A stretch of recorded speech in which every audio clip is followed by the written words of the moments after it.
தண்ணி எடுத்துக்கங்க. அத தோசைக்கல்ல ஊத்தி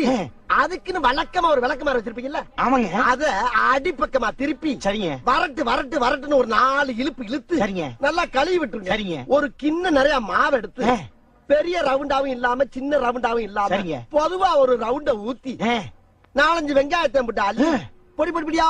நறுக்கி அப்படியே மேலாப்ல பரபர தூவி விட்டு, சரிங்க, ஒரு நீளமான கேரட் எடுத்து அதையும் பொடி பொடியா நறுக்கி, சரிங்க, அப்படியே மேலாப்ல பரபர தூவி விட்டு, சரிங்க, ஒரு 16 கரண்டி நெய் எடுத்து, சரிங்க, அதுல 6 கரண்டி நெய்ய உள் சைடு அப்படியே லேசா விளாவி விட்டு, சரிங்க, 10 கரண்டி நெய்ய தோசைக்கு வெளி சைடு அப்படியே மேலாப்ல விளாவி விட்டு, சரிங்க, இட்லி பொடி இருக்கு பாத்தீங்களா, அத அப்படியே அள்ளி மலை சாரல் மாதிரி அதை மேலாப்ல பரபர அப்படியே பேய விட்டு, சரிங்க, பொத்துனாப்ல அப்படி ஒரு பரட்டு இப்படி ஒரு பரட்டு அப்படி பரட்டி விட்டு அப்படியே ரெட்டி கலர்ல முருக முருக முருக முருக விட்டு